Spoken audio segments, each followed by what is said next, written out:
Hello! Hi! Welcome back to my channel.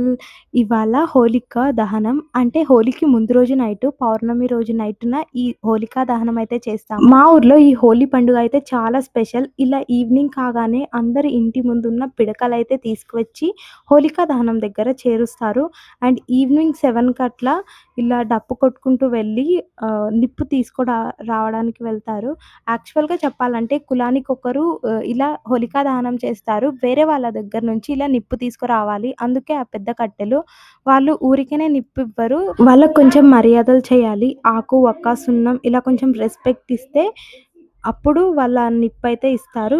ఆ తీసుకొచ్చిన నిప్పుని ఇలా డప్పు కొట్టుకుంటూ వచ్చి హోలికాకి ఇలా పెట్టేస్తారు. హోలికా దహనంలో ఉప్పు వేయడం వెనుక నమ్మకం. దృష్టి దోషం తొలగడానికి ఉప్పు చెడు శక్తులను, దృష్టిని తీసేస్తుందని పెద్దల నమ్మకం. శుద్ధి కోసం ఉప్పు శుభ్రత సంకేతం. మంటల్లో ఉప్పు వేయడం ద్వారా మనసులోని నెగెటివ్ ఎనర్జీ కాలిపోతుందని భావిస్తారు. అప్పట్లో చిన్న మట్టి కుండల్లో ఉప్పు తీసుకొచ్చి వేసేవాళ్ళంట. ఇప్పుడు మేము చేతుల్లోనే తీసుకొచ్చి మనసులో ఉన్న కోరుకొని 3 సార్లు మంట చుట్టూ ఉప్పు వేసుకుంటూ తిరగాలి. అంటే మన కోరికలు తీరుతాయంట. యాక్చువల్ హోలికా దహనం కథ ఏంటంటే, చాలా కాలం క్రితం హిరణ్యకశిపుడు అనే రాక్షస రాజు ఉండేవాడు. అతడు చాలా గర్విష్ఠుడు. అందరూ దేవుణ్ణి కాకుండా తననే పూజించాలని చెప్పేవాడు. కానీ అతని కుమారుడు ప్రహ్లాదుడు మాత్రం గొప్ప భక్తుడు. అతడు ఎప్పుడూ శ్రీ మహావిష్ణువునే పూజించేవాడు. ఇది చూసి హిరణ్యకశ్యపుడు చాలా కోప్పడేవాడు. ప్రహ్లాదుని ఎన్నో సార్లు చంపడానికి ప్రయత్నించాడు. కానీ ప్రతిసారి ఆ శ్రీ మహావిష్ణువే ఆయన్ని కాపాడేవాడు. హిరణ్యకశ్యపుడి చెల్లెలు హోలిక అని ఆమె పేరు. సో, ఆమెకు ఒక వరం ఉండేది.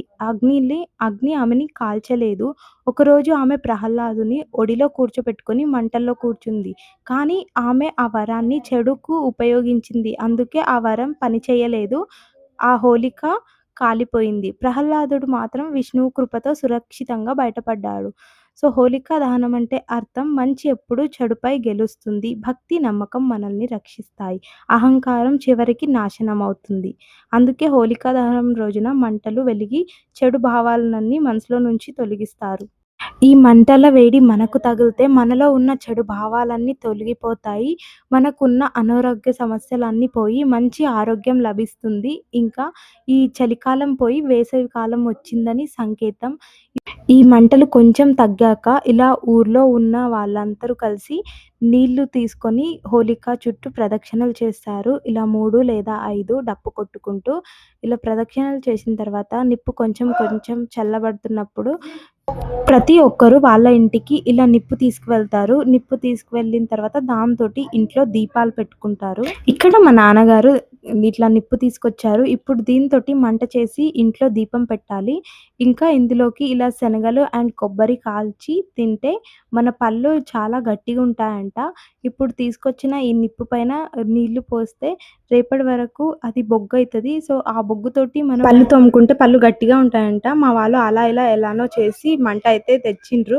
సో, ఆ మంటతోటి దీపం పెట్టేస్తున్నాం. ఇక్కడ మా మమ్మీ శనగలు, కొబ్బరి కాల్చుతుంది. ఈ కాల్చినవి మాత్రం చాలా టేస్టీగా ఉంటాయి. అండ్ నా వీడియో నచ్చితే లైక్, షేర్ అండ్ సబ్స్క్రైబ్ చేసుకోండి.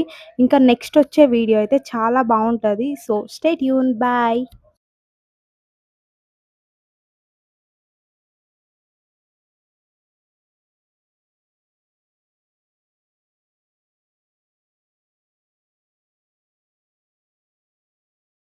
Stay tune.